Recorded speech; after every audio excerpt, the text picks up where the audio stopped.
Kay Mang Penny Torres, our school principal, Mama Ricardo Tangma, teachers, parents, friends, schoolmates, and my dear fellow graduates.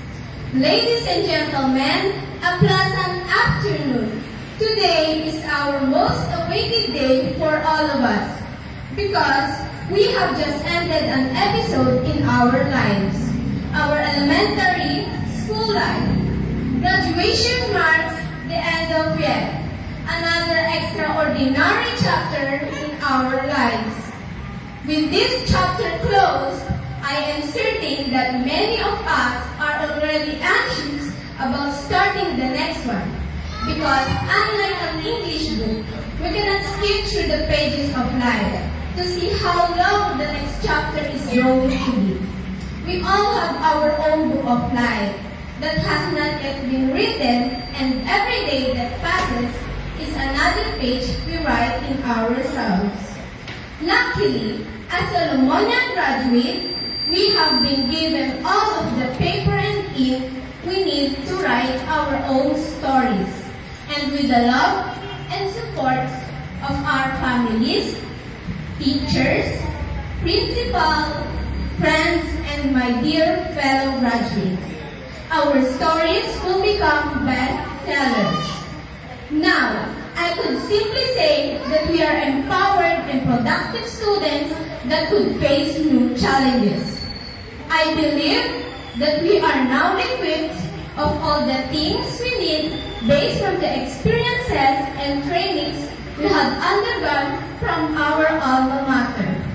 My fellow graduates, the first step has been successful.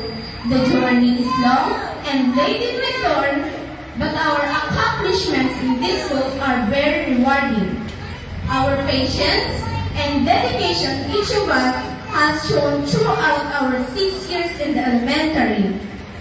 In behalf of Batch 2023, we would like to express our utmost gratitude to the people behind our success. First, to Almighty God for always giving us wisdom to fulfill our tasks and challenges. Second, to our families. Words are not enough to express our gratitude.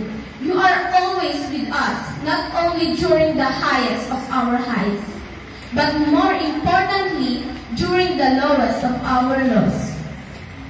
To my parents, this is the time to me to give thanks for all your sacrifices and supports that you've given to me.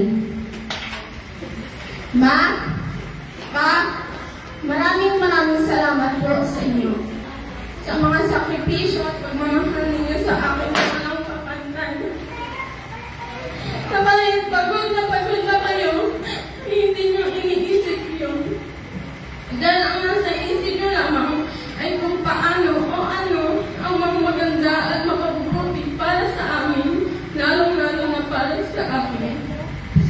Tulad na lamang po na pagsali ko sa modeling, mga activities sa school, at pagbibigay ng lahat ng mga gusto ko at pati na rin sa aming mga kapatid.